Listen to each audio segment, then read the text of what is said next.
এই কোয়েশ্চেনটাতে বলা হচ্ছে যে পানি ভর্তি একটি বালতির ওজন 12 কেজি, অর্ধেক পানি ভর্তি বালতির ওজন 7 কেজি হলে খালি বালতির ওজন কত? তো ধরো তোমার কাছে একটা বালতি দেওয়া আছে এরকম। তো এই যে বালতি যেটা দেওয়া আছে এই বালতির মধ্যে তোমার কাছে বালতির ওজন আর তোমার কাছে এখানে পানি আছে, এগুলো মনে করো বালতির মধ্যে পানি। তো তোমার কাছে এই যে বালতির ওজনটা মনে করো তোমার কাছে বালতির ওজন যেটা, এটা মনে করো কেজি। আর তোমার কাছে এই যে ফুল পানি যখন আছে, ফুল পানির মানে পুরা পানির ওজন যখন বালতিটা পরিপূর্ণ অবস্থায় থাকবে, তাহলে পানির ওজন তখন তোমার কাছে মনে করো কেজি।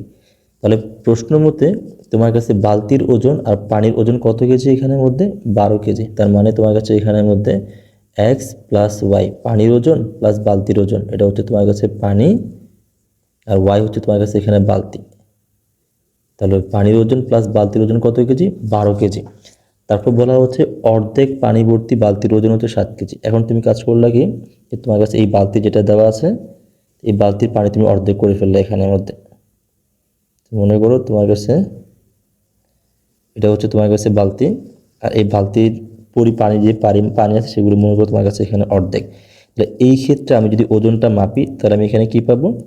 আমি পাবো বালতির ওজন তো আগের মতো সেম থাকবে। তাহলে বালতির ওজন তোমার কাছে এখানে আগের মতো ওয়াই থাকবে, কিন্তু পানির ওজন যেটা, সেটা যেখানে আগে এক্স ছিল, এখন যেহেতু পানি আমি অর্ধেক নিছি, তাহলে পানির ওজন কত হবে? পানির ওজন হবে আগের তুলনায় অর্ধেক। পানির ওজন আগে ছিল এক্স, এখন হবে তোমার কাছে কত? x/2।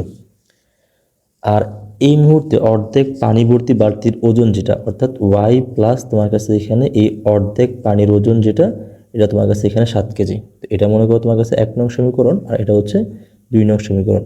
তো 1 নং সমীকরণটা কি ছিল? যে তোমার কাছে পানির ওজন আর বালতির ওজন হচ্ছে 12 কেজি, আর 2 নংটা হচ্ছে তোমার কাছে অর্ধেক পানির ওজন, মানে এই যে পানি, ফুল পানির অর্ধেক হচ্ছে x/2, আর প্লাস বালতির ওজন হচ্ছে 7 কেজি। তো আমি একটা কাজ করলাম যে এটা ছিল 1 নং সমীকরণ, এটা হচ্ছে 2 নং সমীকরণ। তো 1 নং থেকে 2 নং বিয়োগ করে দিলাম। যদি বিয়োগ করে দিই তাহলে বালতির ওজন চলে যাবে। বাকি তোমার কাছে এখানে পুরা পানি থেকে অর্ধেক পানি চলে যাবে, অর্থাৎ x - x/2। আর এখানে কত আসবে? 5। তাহলে এখানে কত আসতেছে তোমার কাছে? x/2 = 5। তার মানে তোমার কাছে অর্ধেক পানির ওজন হচ্ছে 5। তাহলে পুরা পানি বা এক্স হচ্ছে তোমার কাছে এখানে 10, এক্স মানে পুরা পানির ওজন। তাহলে পুরা পানির ওজন হচ্ছে তোমার কাছে এখানে 10 কেজি। যদি পুরা পানির ওজন 10 কেজি হয় তাহলে বালতির ওজন কত হবে? এখন দেখো তো আমাদের কাছে যেটা দেওয়া ছিল সেটা হচ্ছে এক্স প্লাস ওয়াই = 12 কেজি। তো পানির ওজন আর বালতির ওজন ছিল 12 কেজি। এখন আমি যেহেতু পানির ওজন জানি 10 কেজি, তাহলে বালতির ওজন কত হবে? অবশ্যই এখানে 2 কেজি হবে। এখানে তোমার কাছে বালতির ওজন হচ্ছে 2 কেজি।